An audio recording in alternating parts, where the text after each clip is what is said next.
आज हम बात करते हैं ड्रग्स यूज इन कफ। जो खांसी में जो ड्रग यूज होते हैं आज हम उनकी बात करेंगे। तो सबसे पहले हम इंट्रोडक्शन की बात कर लेते हैं। ये जो खांसी है इसकी बात करेंगे हम। खांसी एक प्रकार का हमारा ये प्रोटेक्टिव मैकेनिज्म है हमारी बॉडी का, जिसमें कि क्या होता है, कोई भी foreign particle bacteria and virus हो सकता है, या फिर अदर पार्टिकल हो सकते हैं, डस्ट भी हो सकती है। तो ये एंटर करते हैं हमारी बॉडी में थ्रू रेस्पायरेटरी ट्रैक्ट। तो इसमें जो हमारा ये प्रोटेक्टिव मैकेनिज्म है फॉरिजन पार्टिकल्स को बाहर निकालने के लिए, उसके अगेंस्ट में म्यूकस सिक्रेशन या सिंथेसिस करने लगता है, और जिसकी हेल्प से ये जो बैक्टीरिया और ये वायरस हैं वो क्या होते हैं, बाहर निकल जाते हैं, या फिर फॉरिजन पार्टिकल हैं वो बाहर निकल जाते हैं हमारी श्वास नली से।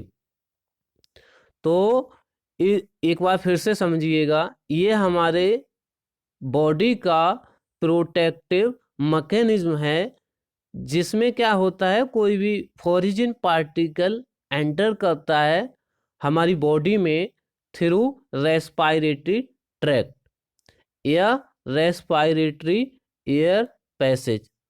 तो हमारी बॉडी क्या करती है, उसके अगेंस्ट में म्यूकस सिक्रेशन का प्रोडक्शन करने लगती है या फिर सिंथेसिस करने लगती है।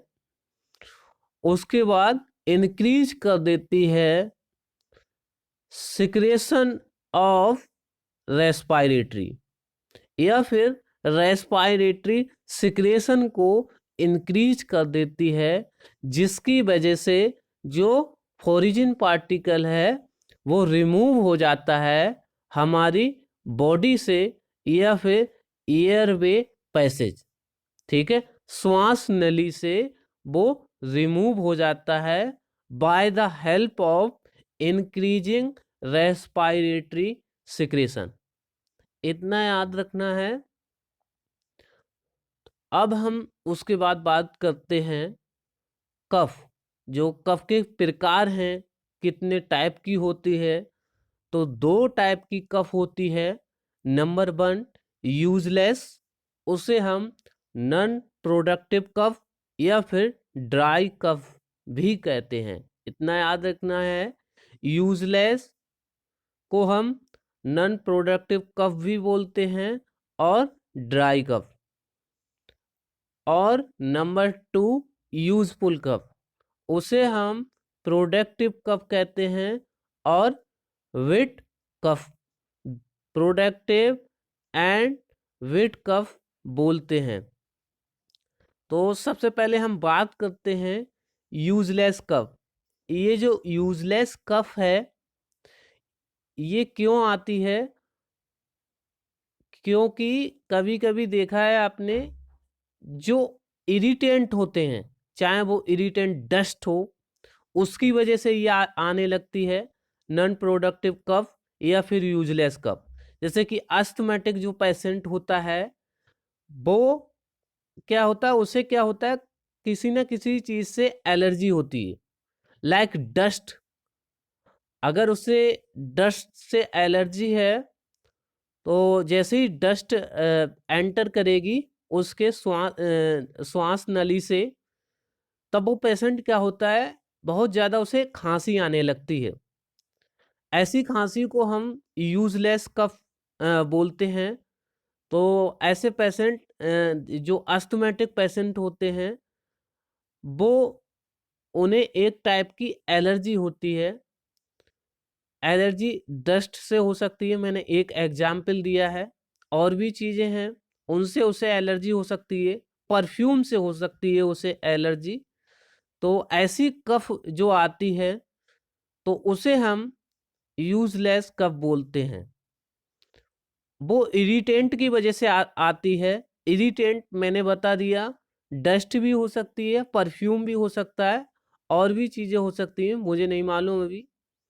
फिलहाल अभी मैं 2 का एग्जाम्पल दिया हूँ, परफ्यूम एंड डस्ट। ठीक है, तो इसमें जो गोल ऑफ थेरेपी, जो थेरेपी का गोल रहेगा, ड्रग हम कौन से जो सेलेक्ट करना है या फिर चॉइस ऑफ ड्रग, तो हमारे पास किस कैटेगरी का जो ड्रग रहेगा उसकी हम बात कर लेते हैं।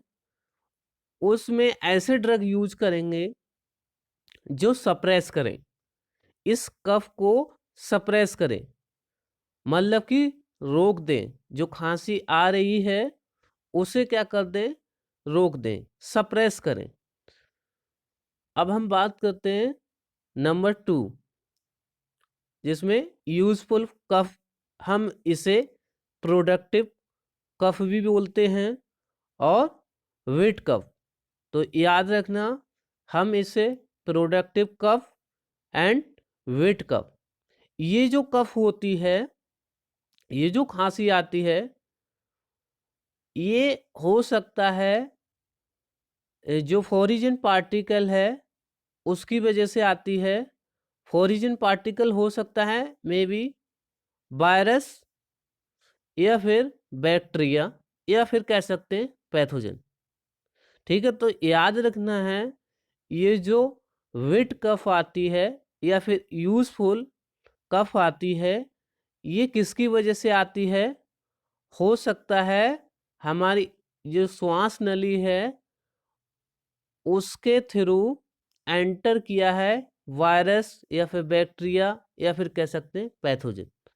तो ये वायरस या बैक्टीरिया या फिर पैथोजन की वजह से ये यूजफुल खांसी आती है।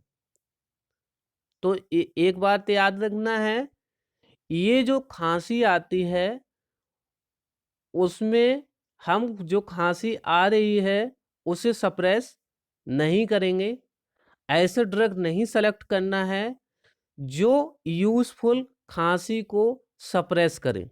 तो याद रखना, इसमें ऐसे ड्रग यूज नहीं करना है जो यूजफुल खांसी को सप्रेस करे।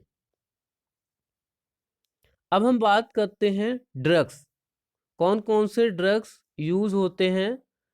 तो नंबर 1, डीमलसेंट जो ड्रग हैं वो यूज होते हैं, जिसमें lozenges, cough drops, linctus containing syrup, glycerine. Cough drops आपने देखे होंगे, विक्स की गोली आती हैं, ये कफ ड्रॉप ही होते हैं। और उसके बाद एक्सपेक्टोरेंट।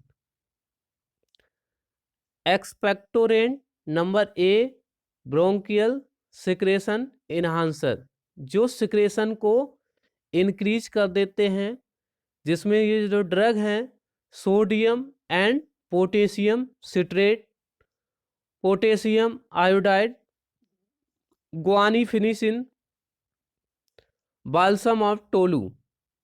इसमें सोडियम एंड पोटेशियम सिट्रेट ज़्यादा यूज होते हैं और guaifenesin and balsam of tolu and ammonium chloride. Number B, mucolytics, bromhexine, ambroxol, acetylcysteine. Number 3, antitussive, opioid, codeine, ethyl morphine. B, non opioid, noscapine, डेक्स्ट्रोमेथोर्फिन। डेक्स्ट्रोमेथोर्फिन सबसे ज़्यादा use होता है। एंटीहिस्टामाइंस में क्लोरफिन इरामाइन and डाइफिन हाइड्रामाइन। क्लोरफिन इरामाइन and डाइफिन हाइड्रामाइन सबसे ज़्यादा यूज होते हैं। और नंबर 4, ब्रोंको डायलेटर, जिसमें सॉल्विटामोल एंड टर्ब्यूटालिन। अब हम बात करते हैं सबसे पहले डीमलसेंट की। ये जो ड्रग हैं क्लीन करेंगे एयर पैसेज, श्वास नली को क्लीन कर देते हैं बाय रिफ्लेक्स और इरिटेबल कफ एंड फॉरिजिन पार्टिकल्स। इसमें जो एग्जाम्पल हैं कुछ ड्रग के, लोजेंस, कफ ड्रॉप्स। अब हम बात करते हैं एक्सपेक्टोरेंट्स।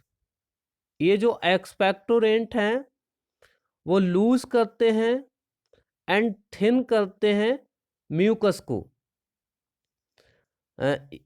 ये जो एक्सपेक्टोरेंट हैं लूज करेंगे और थिन करेंगे म्यूकस को।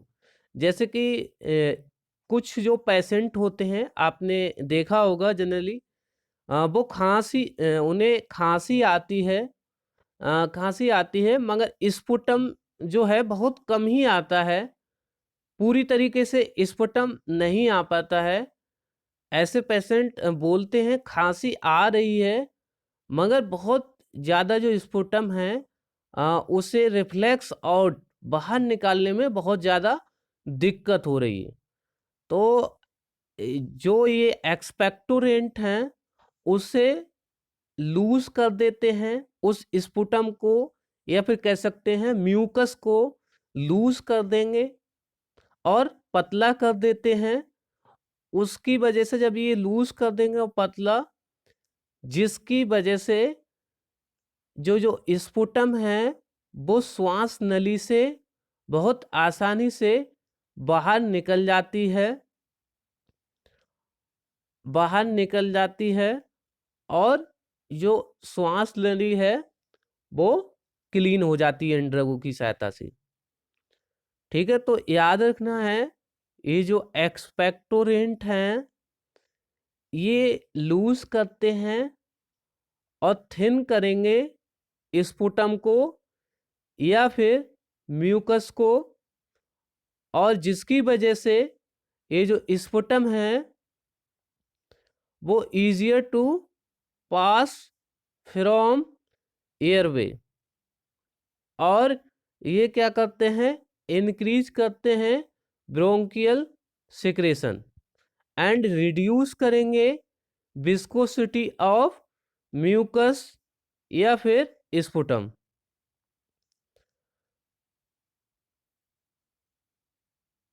अब हम बात करते हैं म्यूकोलाइटिक्स।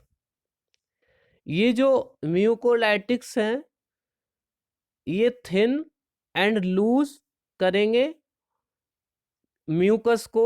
थिन एंड लूज हम पहले भी बता चुके हैं। जो म्यूकोलाइटिक्स हैं वो थिन करेंगे और लूज करेंगे स्पुटम को या फिर म्यूकस को, और ये स्टिमुलेट करेंगे हाइपर म्यूकस सिक्रेशन।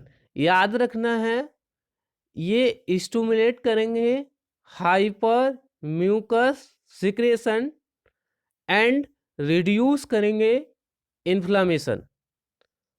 और जैसे कि कुछ इसकी जो कंडीशन दी गई हैं, इन ऐसी कंडीशनों में ये ड्रग ज़्यादा यूज करे जाते हैं, जैसे COPD, सिस्टिक फाइब्रोसिस। अब हम बात करते हैं एंटीटसिव। ये जो एंटीटसिव ड्रग हैं ये जो खांसी आती है उसे सप्रेस करते हैं।